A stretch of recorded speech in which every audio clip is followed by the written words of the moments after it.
Everyone does lists of the top 5 quarterbacks in the league. You hear the Peyton Mannings, Tom Brady's, and Drew Brees. That's no fun. We here at PFW decided to look at the bottom 5 quarterbacks of the league last year. We set a minimum of 3 starts to make it fair, and then added them all up, and we polled the entire office, and here's what we got. At number 5, a huge name, Brett Favre. But not shocking, Adam, based on the way he played last year, 11 TDs, 19 picks, and just selfish. You know, playing on his schedule, coming back, coming in late for camp, coming back against the Bears when he shouldn't have been out there.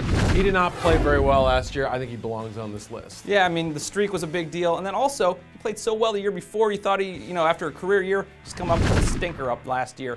Next guy on our list, number 4, Trent Edwards. Played on 2 teams last year, not particularly well for either one. Yeah, I think Buffalo, you understand the first 2 weeks of the year, but then he was thrown out there in kind of a tough situation in Jacksonville. He just couldn't cut. They didn't have a quarterback, so, tough deal. Another tough deal, number 3, Max Hall, an undrafted rookie. Yeah. I mean, look, he played terrible. 8 turnovers, 14 sacks, and 78 pass attempts. That's terrible by anyone's standards, but come on, you got to give the kid a little bit of a watching him was so painful. You could just tell he wasn't an NFL quarterback yet. You threw him out there, it looked like me, just jumping out and trying to be an NFL quarterback. Like, they had a contest, like, be a quarterback for a day, and they threw him in, and he threw pick sixes all over.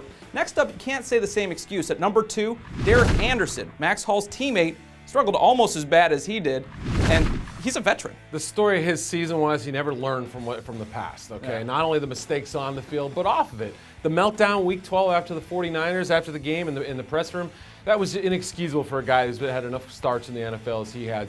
And he was throwing to Larry Fitzgerald. Yes. This guy, he jumps 8 feet in the air and catches everything, and he overthrew him. It's like, it's hard to imagine that you could be that bad, but his accuracy really showed up to be just that bad. At least his stats were better than the other guys, though, Skelton and Hall. I mean, at least he had some better numbers than those guys. Those guys have a future. It looks like Derek Anderson may not. At number 1, on quarterbacking the worst team in the league for most of the year, Jimmy Clausen. Yeah, no question they win with Cam Newton. But look, my thing with Clausen was he was at least consistently mediocre or below average most of the year. Yeah. He didn't have any just miserable starts. He didn't have any great ones either, so you can understand why he's on the list. But boy, I didn't think he was the worst quarterback in the NFL last year. Yeah, and actually he didn't receive the most first-place votes, but he was on the list so many times that he did end up getting to number 1.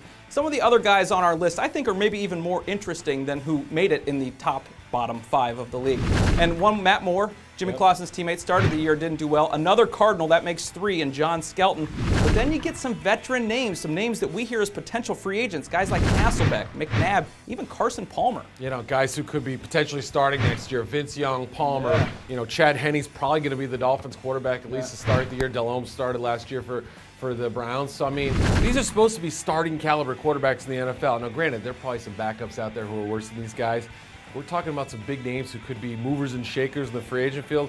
Boy, I'm glad if my team has a quarterback this year. And I got to say, this was a subjective list. I mean, you can look at the bottom 5 quarterback ratings of the league and say, oh, those are the worst 5 guys. But for me, I voted for Carson Palmer because my eyes told me when I watched him, he was bad. Now, he put up decent numbers, but when you watch these guys play, I think Chad Henne the same way. He was the king of like the crucial interception right when you needed it most. To me, the numbers don't say it all. Sometimes it's wins and losses and crucial plays. Yeah, I mean, Vince Young had good numbers last year, but as Keith Schleiden, our boss, said, he said, look, he let his team down. That's a big bailed on him. Yep. So what do you guys think? Who's the worst quarterback last year? We named a bunch. There's plenty to choose from. What's your opinion? Go to Facebook, go to Twitter, tell us what you think, or hit us up at ProFootballWeekly.com.